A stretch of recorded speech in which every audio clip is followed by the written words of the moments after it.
with WWE's official move from Peacock to ESPN in terms of the premium live events, there's been a lot of rumors going around over the last couple of months that apparently WWE has indeed signed Alberto El Patron back to the promotion. But you're probably curious of why. Well, I actually touched on this topic about 4 years ago. If you guys recall, about 4 years ago, I did a video where let me see if I can try and find it here in a. Give me 1 second, guys.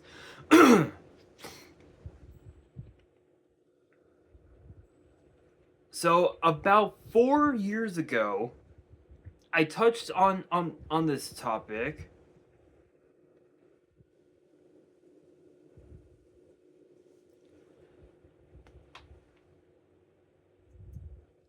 Let's see. Yeah, I believe about 4 years ago. Um, about 4 years. What was it? 4 years ago? Yeah, yeah. So it was about 4 years ago that I touched on this topic, and it's weird because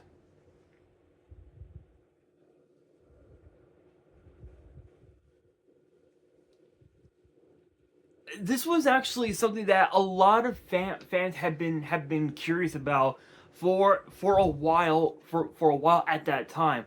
But at that time, I didn't really touch on it that much, um, just because of the fact that there were several other topics in that video that I talked about, including including a couple of stars from both NXT and 205 Live getting released. The potential idea of bringing in tag team championships for the cruiserweight division, and then of course big plans for a major star that was in NXT, and that would be none other than Roderick Strong being a part of the NXT's cruiserweight division. Again, I didn't touch on Del Rio's career that much back then, but in this video, I'm gonna go deep into it and talk about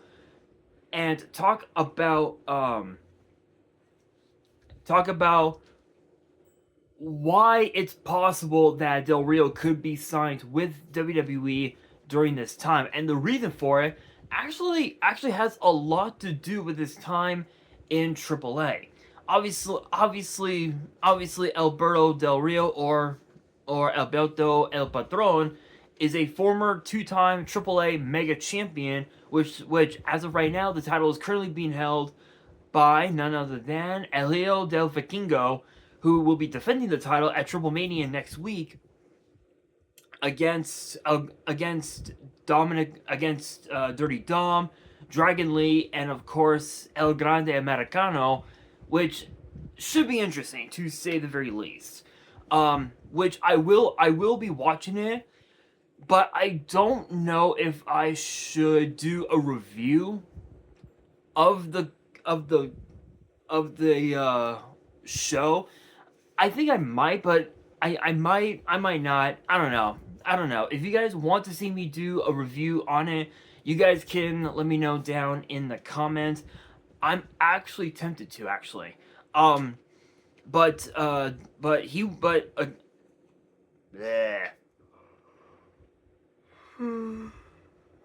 Excuse me. Excuse me. Sorry about that, guys. Anyway, before his time with AAA, Del Rio had signed with WWE right around the fall in 2010, and that was almost 15 years ago. And at that time, he literally had it all. He had the money, he had the cars, he had his own personal ring announcer, he had the charisma, he had the swagger, he had everything. He had all the tools he needed to be a major star in WWE. Yes, he did earn his big chance by winning the Royal Rumble in 2011, which became now has become the second largest Royal Rumble match in history. Obviously, the first being the Greatest Royal Rumble, where we had 50 superstars in that matchup, which was a crazy matchup to say the very least. But for Del Rio, everything kind of dwindled down. Like, it became like such a downward spiral for Del Rio after WrestleMania 27. Excuse me. Where he lost his opportunity to become World Heavyweight Champion against Edge, which ended up becoming Edge's last match in WWE before he had to retire, or so we thought anyway. But anyway, after that, his career went downhill. In fact, it went downhill for several months before being drafted over to Raw, and then obviously winning Money in the Bank. Once he had won Money in the Bank, he held on to the briefcase for about a month, cashed it in, and became WWE Champion. Yes, that did take his career up a bit, but once he lost that title, it was back downhill, losing matches nonstop, left and right. Had a couple victories here and there, but it wasn't until 2013, like right around the end of like 2012, where fans started to get by with Del Rio, and he had become world champion, and had such a really interesting babyface run. But in reality, he was better off as a heel, because he did more than just win matches as a heel. He would literally break everybody's pectoral muscle, the whole arm, the shoulder, literally rip it all out of socket, putting his opponents on the shelf for months. And it wasn't until, I want to say, 2015 where things started to go up a bit for Del Rio. But by the time 2016 had come around, things just did not work out for Del Rio, as we found out that at that time the draft was coming up, the brand split was taking place, meaning that the Raw superstars would be on Raw, SmackDown stars would be on SmackDown, and of course NXT stars would be on NXT. Now thinking about it now, right? Because after he had gotten released from WWE literally weeks after the draft, he ended up working with TNA for a bit, and then for the rest of his career, he went on to work several promotions in Mexico and in Japan, including New Japan Pro Wrestling, and of course also AAA, which has now been acquired by WWE. About a couple months ago, or sometime I want to say a month ago, he was told that he had to win his last match, otherwise he would be banned from AAA for good, meaning that he could never compete on AAA again. And in fact, that was exactly what happened. He lost his match, and now he can no longer compete at AAA ever again. This ties into the recent rumors that Del Rio is going to be signed to a new deal with WWE. But the question is it really the smart idea on WWE's end? Is it the right time for them to sign Del Rio back to WWE? In my opinion, the answer is no. And there are several reasons why. First up,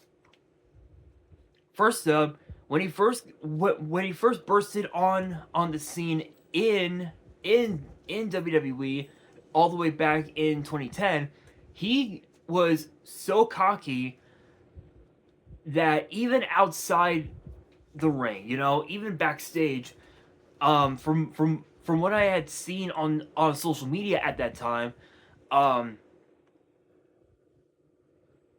there were a lot of people in the locker room that did not want Del Rio near them. Like he didn't like they didn't want Del Rio to go near anybody in the locker room, anybody in production, no one. Like he was that cocky and that arrogant. Kind of reminds me of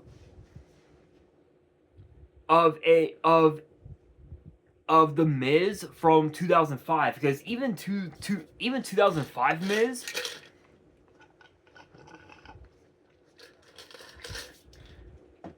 was very cocky, very arrogant, and he almost got fired. Del Rio, there have been a few times where he did almost get fired, which was it wasn't uncommon, to say the very least, I will say. But think about this, right? Del Rio is what, a two-time, three-time world champion in WWE. He's a former two-time United States champion, Money in the Bank, Royal Rumble winner. The guy literally had all the credentials. He had all the accolades in, you know, from WWE, but it was his arrogance that got him released back in 2016. That ties into the question again: is it the right move for them to bring him back? And the answer is no. Again, because of that arrogance, because of that cockiness, has he changed? Is he a different person compared to how he was 10 years ago? Has he smartened up? Is he more humble? Is he, has he humbled up the way that CM Punk did? In my opinion, I don't think so. I don't think he has. I think because of the things that he had done in AAA, in WWE, in TNA, I feel like as if he still has not learned his lesson. But at the same time, coming from me personally, I hadn't gotten the chance to watch AAA when Del Rio was a part of the promotion, so I don't really know. I don't know much about the promotion. The only way that I knew about it was from back in April at WrestleMania when they had announced the merger of WWE with AAA. Thus we had Worlds Collide back in June, just a couple months ago. So that was like the only way that I knew about the promotion. And I will say, thinking on it now, I have to admit that it's a pretty smart idea, because just a couple weeks ago on SmackDown we saw Psycho Clown and Mr. Iguana challenge for the AAA tag team titles that are currently being held by Los Garza of Legado del Fantasma. So to be able to see that happen, and to be able to see Octagon Jr. get his first taste of opportunities at WWE Gold and Money in the Bank, mind-blowing. Absolutely mind-blowing. Another reason why I feel like it's not the right move for WWE to bring Del Rio back to WWE, I feel like is again going back to the cockiness, the arrogance. I feel like as if he has become, in my opinion, the Enzo Amore of WWE, where his mouth, his ego, his cockiness have gotten him kicked out of WWE World Tours, tour buses, literally kicked out of arenas, and it's getting to it got to a point where WWE really couldn't take it. But as far as Del Rio goes, he got released mainly because there was nothing for him. WWE had nothing for Del Rio, so they were just like, all right, yeah, you're done. We're gonna have to let you go. At least this time, it had nothing to do with COVID or budget cuts. Just saying, just saying. But again, has he smartened up? Maybe he has. Maybe he has smartened up and gotten better at his craft. He is a former two-time AAA mega champion, so it's very possible. But I do want to take a look at his credentials. Let's see. Del Rio.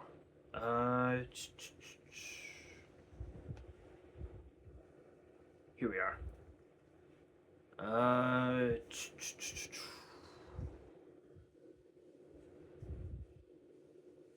Let's see. Let's see here. Here we are. Championships and accomplishments. Okay, amateur wrestling, Central American and Caribbean Games got first place 3 times. Let's see. Professional wrestling, Big League Wrestling, BLW World Champion. Alianza Universal de Lucha Libre Copa Universo, 2019 with LA Park. Bologna Wrestling Team, BTW, Megastar Champion, actually the current champion, CMLL World Champion, which is known as Consejo Mundial de Lucha Libre, former TNA World Champion, former Global Force Wrestling GFW champion, 2-time AAA Mega Champion, Lucha Libre World Cup 2015 with Miss Disease and Rey Mysterio Jr. So that's interesting. That's kind of interesting given the history that both Del Rio and Rey had in 2010. Taniko of the Year 2014, New Generation Championship Wrestling Heavyweight Champion, Qatar Pro Wrestling GPW World Champion, World Association of Wrestling WAW Undisputed Champion, 2-time WWE Champion, 2-time World Heavyweight Champion, 2-time United States Champion, Bragging Rights Trophy 2010 with as part of Team SmackDown, which featured The Big Show, Rey Mysterio, Jack Swagger, Edge, Tyler Rex, and Kofi Kingston. Money in the Bank 2011, Royal Rumble 2011, WWL World Wrestling League World Champion. So think about that, guys. Think about that. That's about what? How many world titles is that? Let's see. 1, 2, 3, 4, 5, 7, 8, 9, 10,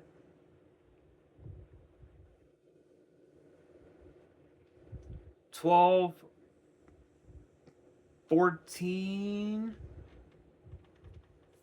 15. That is 15 world championships that Del Rio has had since he got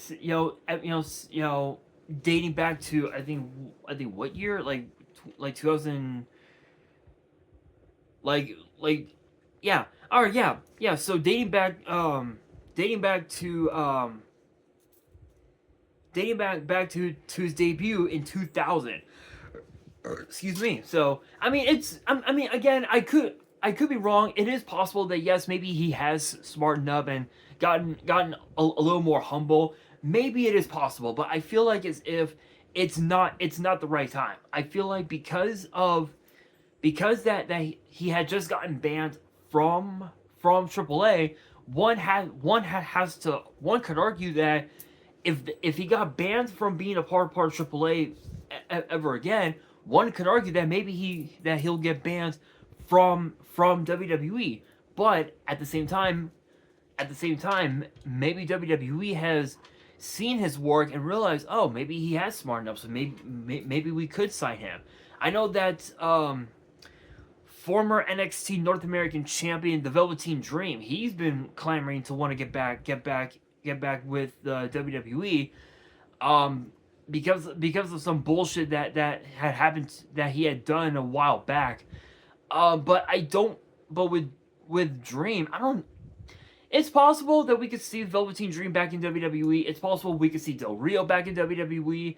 But I don't think now is the perfect time. I think just because if they do it now, then the jump from Peacock to ESPN, it's not gonna work out so well. But if they wait until after the move officially happens, then maybe then it'll be the perfect time to sign Del Rio back to WWE. Maybe even have him work as like a coach or something. Maybe have him work Monday Night Raw, which would be very interesting to say the very least. It'd be cool. It'd be cool to see a nice little League of Nations reunion. Obviously, Rusev has been back in WWE for a few months now. Sheamus has been back in WWE for several months, from after being sidelined with an injury, and then of course Wade Barrett's back. Being on SmackDown. Maybe, who knows? Only time will tell. But I want you guys to let me know down in the comments below your thoughts on this whole ordeal, and should WWE actually sign Del Rio back to the promotion? Yes or no, and why? Let me know down in the comments below, and that'll do it for today's video. Hopefully you guys enjoyed. If you did, make sure you guys smash that thumbs up button. If you guys are new to the channel and you guys want more WWE topic videos in the future, then be sure to subscribe to the channel, turn on the notification bell, and as always, make sure you guys are following me on all my social media. All of my ads will be in the description below, as will the info to my fan mail. It will also be in the description as well. And on that, this is your boy Nash, signing out.